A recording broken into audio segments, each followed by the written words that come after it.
Rainy সিজনে আসলে খেলা সবগুলো মাঠে করাবে কিনা সেই সংকট আছে। সব মিলে পরিস্থিতি কেমন দেখছেন? না, পরিস্থিতিটা আপনারা দেখছেন যে মানে প্রকৃতির উপরে কারোই হাত নেই। এটা মানে আমাদের যদি হাত থাকতে তাহলে আমরা হয়তো ওইভাবেই খেলাগুলি এনশিওর করতাম। বাট আনফরচুনেটলি এই রেনি সিজনে খেলা শুরু হয়েছে, এটা জানেন, বিভিন্ন চড়াই উতরাই করে বিভিন্ন সমস্যার কারণে ক্লাবগুলিও খেলতে মানে মানে অস্বীকৃতি জানিয়েছিল। তো এখন ধরেন সবাই আসছে, সব ক্লাবগুলি আসছে খেলতে, এটা হলো বড় কথা। এবং এই খেলাগুলি যাতে কোনো ইন্টারাপ্ট না হয় সেই জন্য আমরা রিজার্ভ ডেও রেখেছি। যদি কোনো কারণে বৃষ্টিতে আজকে খেলা না হয়, কালকে হবে এই খেলাটা।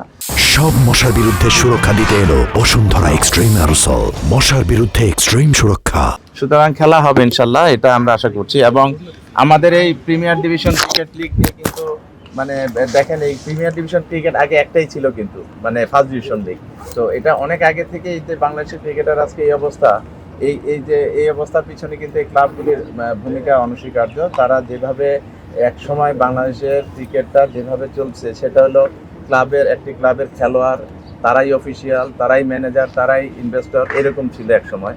এবং এটার থেকে আস্তে আস্তে আস্তে আস্তে আমাদের এই পর্যায়ে এসছে। সুতরাং এই খেলাটা না হওয়া বাংলাদেশের ক্রিকেটের জন্য একটি লজ্জাকর বিষয় হয়ে যেত। কিন্তু আলহামদুলিল্লাহ আমরা যেটাই হয়তো দেরিতে হলে আমরা শুরু করেছি। আমাদের 2-3 মাস দেরি হয়ে গেছে এই দিকটা শুরু করতে, বাট ফরচুনেটলি আমরা শুরু করতে পারছি, এটা হলো বড় কথা।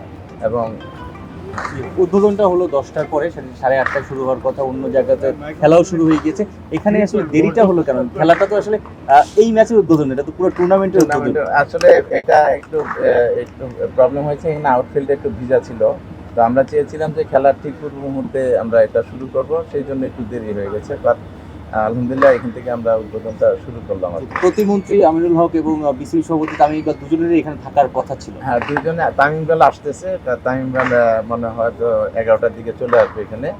আর প্রতিমন্ত্রী তার একটা বাইরে, ঢাকার বাইরে একটা অ্যাসাইনমেন্ট আছে, সেটা চেষ্টা করেছিল এখানে রাখার জন্য। বাট ওখানে এমন ইম্পর্টেন্ট আরো 2-3টি জায়গায় প্রোগ্রাম আছে, সেই জন্য সে এটা ইগনোর বাট করেছে। বিসিবি সভাপতি তো আসলে এটা উদ্বোধন করার কথা ছিল।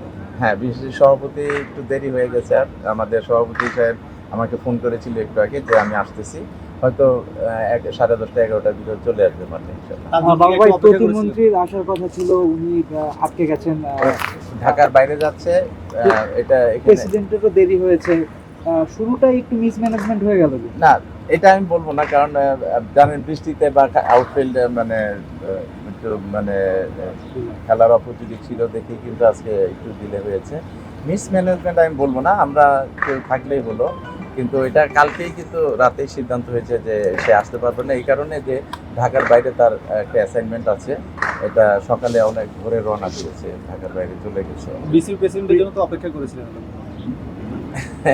না, আসবে ইনশাল্লাহ, আসবে, অসুবিধা নেই, মাঠে থাকবে ইনশাল্লাহ।